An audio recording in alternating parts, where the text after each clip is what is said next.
Hello, everyone. I wanted to take just a moment to talk to you about a vetting process we're trying to implement this year that would help us to ensure that all of our students' information, data, those types of things are kept safe and private. And so I wanted to introduce you to this website. It's the Student Data Privacy Consortium website. And you can see here that I am logged in. This is a registry where we now have an account. And I'm the administrator of the account, which means I can submit any website that we collect student data on in order to have an agreement with that company. And that agreement would basically say that they agree not to share any of our students' data or information with anyone else, that it is used specifically for the educational purposes that it is designed for. There is an opportunity for you as teachers and administrators to submit a request for the company to be vetted to determine if we can have an agreement with them. I had originally sent out a Google form asking people to do that, but we are now realizing that we can give you a direct link to do that with the company, which kind of cuts out a couple of the middle steps. So I'd like to show you how to do that. Mr. Lester and I are working together right now to link this page, the online resources page, to our website, and he's going to be taking care of that for us soon. But you can see it's online resources, and these would be any resources that we have submitted and have requested agreements with the company to ensure that they keep our student data private. And currently we have 2 agreements in process, one for EverFi and one for IXL Math and Reading. This will be linked so that you'll be able to come back to it at any time and determine whether or not something you want to use is already vetted and approved. And you can see the status key at the top, tells you exactly what the approval status would mean. Currently, there is no agreement status for these 2 because we just submitted those agreements to them, but we're waiting approval on that, but that will update automatically.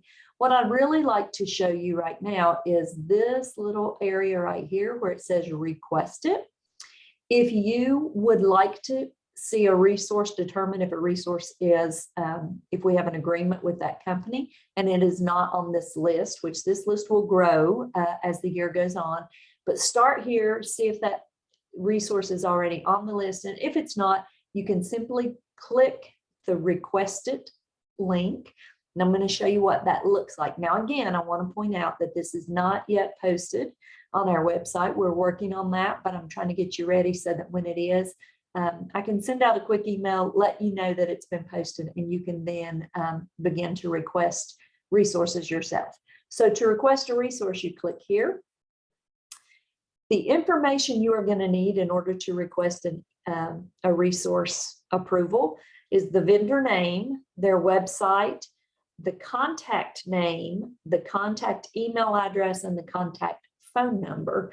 And then you'll need to write the purpose of that resource. Now, a lot of people don't have a contact person, so you're going to need to ensure before you start this that you know who the person you're contacting or who the person in charge of that resource is that you would contact. So I'm going to just do an example here for you real quickly so that you can we want to do.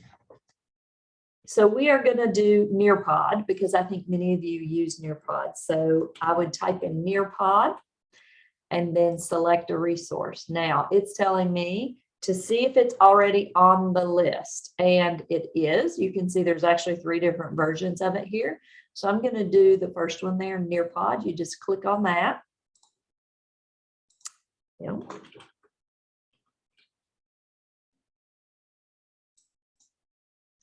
And at this point, it's got the name, the resource, and it wants the contact information. For us, the contact information for Nearpod is Sarah Webster. And her email address is Sarah W.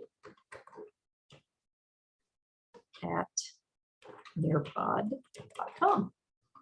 Then her phone number is 855-632-7763. And in this box, you would need to put the purpose of the resource. I'm going to leave that blank for now, but please take a moment to think about what that would look like for the particular resource you are trying to have vetted. Then you just click continue. You'll put in your name and information. And this is where now the principal at your school is required, but also the paid by. And if you're not sure the paid by or the cost on that, you can leave those blank and I can try to look those up for you. But it's important for the remainder of this that you put in which grade levels, what content area. You will rarely need a media release. If you have a question about that, you can let me know, but the company will actually let you know if you need one. And then here we have what skills, content, or standards is it associated with, and how do you envision the students using this? So then you would just hit save info. And when you do that, it's going to send both you and I an email letting me know it's been submitted. And then I will take the next steps to have an agreement put together. So just wanted to let you know that we do have this in place. You are going to be getting a link to this, or the link will be added to our website very soon.